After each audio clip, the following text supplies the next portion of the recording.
What's up, DRC? It's Rob's 90-gallon Ressurection tank. I am your host, Rob. Let me just show you what we got. We're talking about nitrates, trying to get this tank. It's got some nitrate issues. It's floating around 30-40 parts per million. Current parameters are on this thing. The little instant ocean salinity meter is saying about between 1025 and 1026. It has typically been reading higher for me than what Delaware Premium Aquatics has been saying on their refractometer, so I keep it up near the higher end just to be safe. You can see a little ventilation slot that I have between the door that I have for the sump area. Right now the sump light is on down there, so when I take that door off I can show you what's up. Typically it's up here during the day, and it seems to white the camera out a lot. MaxiJet 1200 up here shooting this way. You can see right about here I get some surface sediment that doesn't want to fall out, so I'm actually going to move that head over here so it shoots towards the overflow box so it grabs that stuff. Right now I got this blue airline that is actually just a gravity siphon for the denitrate bottle that you guys saw me build that's down there. Right now I'm not running a pre-filter on this overflow.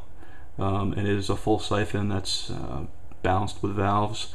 I typically have a pre-filter sponge on here, but I've taken all that stuff out so I don't have build-up places for detritus. And just typical return here. It's got a hole drilled in it for stopping siphons and everything. Lighting, this is that aquatic LED half-watt lights.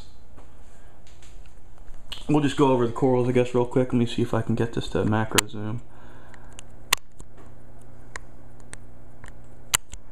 Alright, so there's some candy canes. That one at about the 9 o'clock position has actually seen a little bit of reseeding. It has fallen a couple times, so that may or may not be due to the nitrate issue. You can see in the middle there's a baby vermitid that's trying to take over. I really got to get in and kill these vermitids because they're just nuts.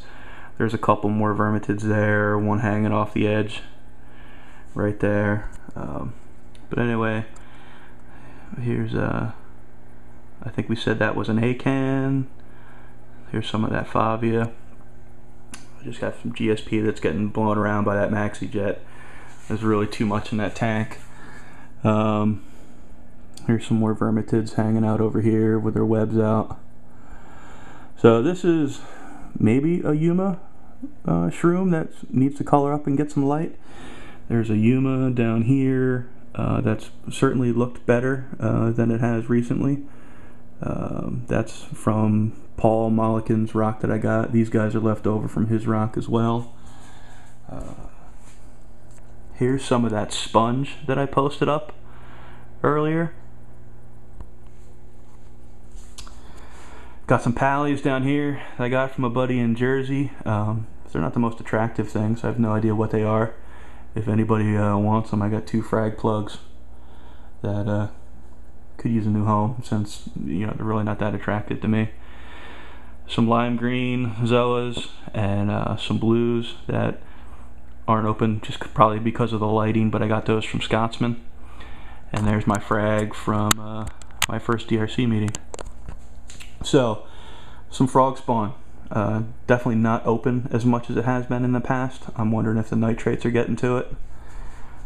Here's a green shroom. He's actually moved. You can see about 3 o'clock position on that frag plug is his old foot, so I'm guessing he's going to butt off. And there'll be a second shroom there. That's actually a red feather duster hanging out there with some more vermitids, of course. They're on top of the coral skeleton that I got from Paul. Another one over there. I mean, they're just nuts, these stupid vermitids. Let me show you the front of the tank.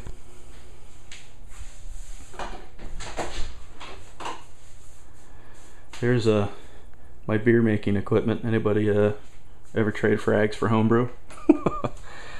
Before we get over there, I guess real quick, I'm running my RO line. There's the whole house sediment filter, which runs upstairs to bulk reef supply 5-stage unit. The DI I have plumbed from the sink upstairs down here, in the process of changing out the resin. It's brown. New bag here. But I got a 30-gallon and a 20-gallon here that I use for mixing salt, top off water, since I'm not automated yet. So that's my water depot TDS meter that I still have to hook up.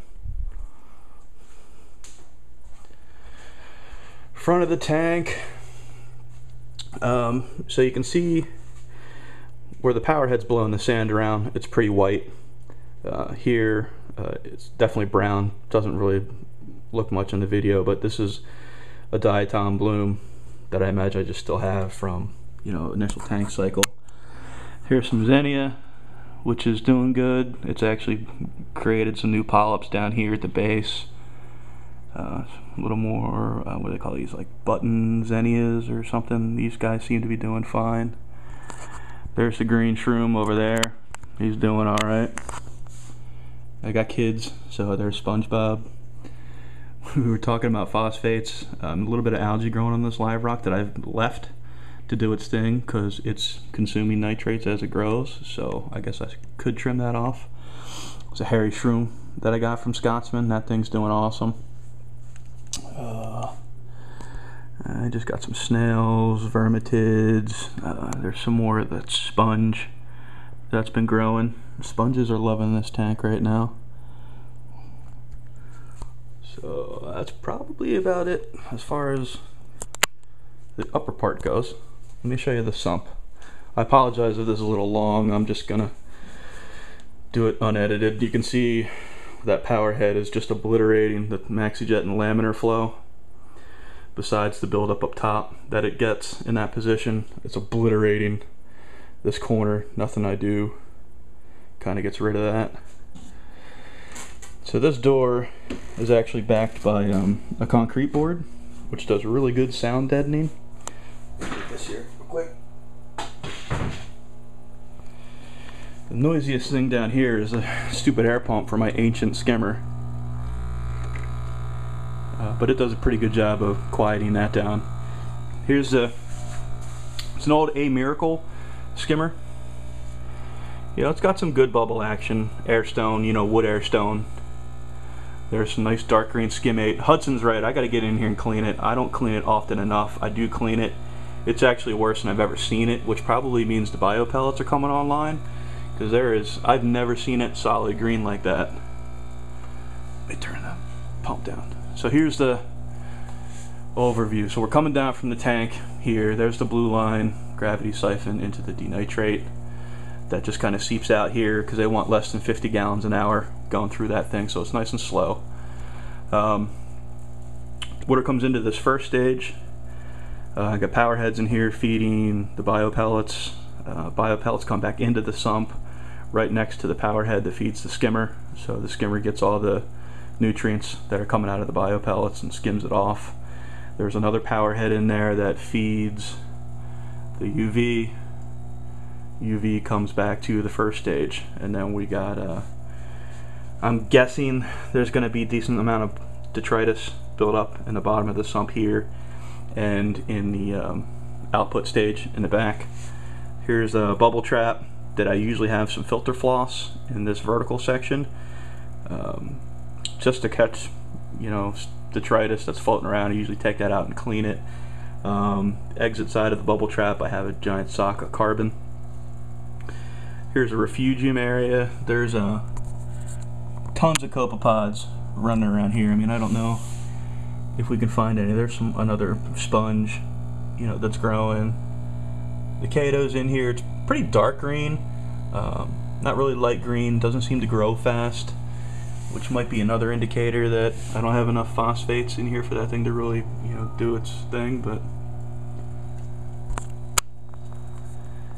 that's the sump and the tank. Here's the fish food that I feed them. This omega-1 flake food, and that's what I've been throwing in the fall to the bottom for the snails. I'll stop doing that.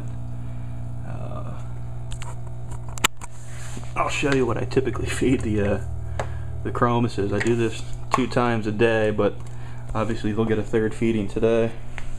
1 second here.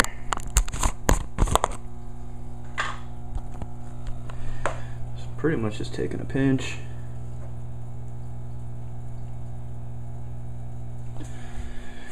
They usually know what's up. Come up to this top corner and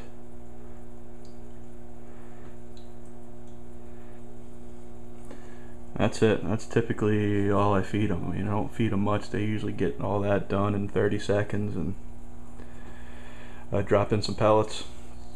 Sorry this ran long, 10 minutes, but hey, it's an in-depth overview. Any questions, tips, pointers, thanks for all your guys' help, and we'll see you on the flip side.